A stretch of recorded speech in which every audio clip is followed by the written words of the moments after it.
നമസ്കാരം. ഞാനിപ്പോൾ നിൽക്കുന്നത് വൈക്കം മറവന്തുരുത്ത് ടോൾ ജംഗ്ഷൻ എന്ന് പറഞ്ഞ സ്ഥലത്താണ്. ഒരുപക്ഷെ ഈ സ്ഥലപ്പേര് പറഞ്ഞാൽ ആർക്കും തന്നെ മനസ്സിലാകാൻ സാധ്യതയില്ല.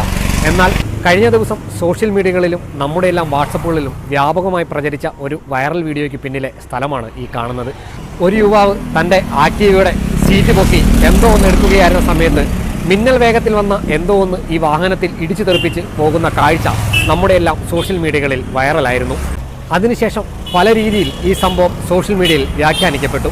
ഇതിൻ്റെ സത്യാവസ്ഥ എന്താണെന്ന് ആ സംഭവത്തിലുണ്ടായിരുന്ന ആ വ്യക്തി തന്നെ നമ്മളോട് വിശദീകരിക്കുന്നു. ഇത് രാത്രി ഒരു 8:50 സംഭവം നടക്കണം.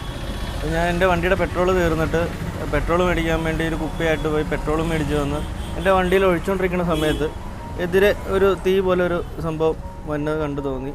ഞാനിരുന്ന് മാറിക്കളയുകയോ ചെയ്തത്. അത് മാറിയില്ലായിരുന്നെങ്കിൽ എൻ്റെ ദേഹത്തേക്ക് വരും. അതിപ്പോൾ മാറി വണ്ടിയും പൊളിച്ച് കൊണ്ടാണ് പോയത്. വണ്ടിയുടെ വണ്ടി മൊത്തം പോയി, വണ്ടി തകർന്നു പോയി. അത് ഇവിടെ അടുത്തുള്ളൊരു പയ്യൻ കുറച്ച് ഓവർ സ്പീഡായിരുന്നു, അങ്ങനെ സംഭവിച്ചതാണ്. ഇത് ഈ സമയം കടയുടെ ഉള്ളിൽ കുറച്ച് ഇപ്പോൾ നല്ല തിരക്കുമ്പോൾ ഈ കടയുടെ ഉള്ളിൽ കുറച്ച് ആളുകൾ കയറി CCTV നോക്കി ഈ ദൃശ്യം പുറത്തു വെച്ചത്. ഇത് പിന്നെ ഇവിടുത്തെ ചെറിയ ചെറിയ ഗ്രൂപ്പുകളിലും അവിടെ ഇവിടെയൊക്കെ വന്ന് അങ്ങനെ ഓരോ ആൾക്കാരുടെ കയ്യിൽ എത്തിപ്പെട്ടു. അവസാനം ഇത് വന്നു കഴിഞ്ഞപ്പോൾ ഇത് സമൂഹ മാധ്യമങ്ങളിൽ വന്നത് ഫേസ്ബുക്കിലും പിന്നെ ഇവിടുത്തെ കുറേ കോട്ടയം ഗ്രൂപ്പുകളിലൊക്കെ വന്നത് ഞാനൊരു കുടിയനാണെന്നും പിന്നെ അല്ലാതെ ഞാൻ മദ്യം കഴിക്കാൻ വേണ്ടി ദൃശ്യങ്ങളൊന്നും ഇല്ല അതിനകത്ത്. പെട്രോളിങ്ങിന്റെ ദൃശ്യങ്ങളൊന്നും ഇല്ല. ഇവർ കട്ട് ചെയ്തപ്പോൾ എടുത്തപ്പോൾ അത് മാത്രമേ കാണുന്നുള്ളൂ.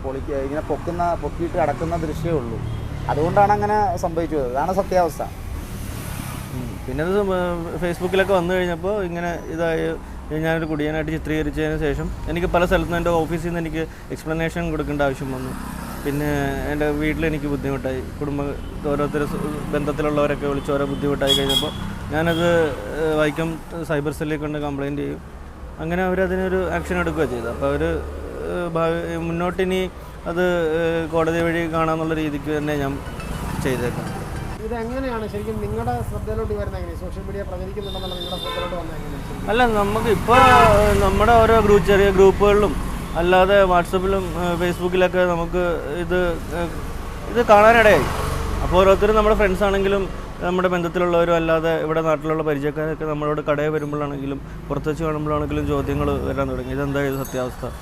ഇതിങ്ങനെ മദ്യപിക്കണ പോലെയാണല്ലോ എന്നൊക്കെ ഒരു ഇത് വന്നപ്പോൾ മാനസിക വിഷമം. അങ്ങനെയാണ് ഞാനിത് കേസ് കൊടുക്കാൻ എൻ്റെ ബന്ധത്തിലുള്ളവരും പിന്നെ ഇവിടെ കൂട്ടുകാരൊക്കെ പറഞ്ഞ് നിർബന്ധിച്ച് ഞാനത് കേസാക്കി.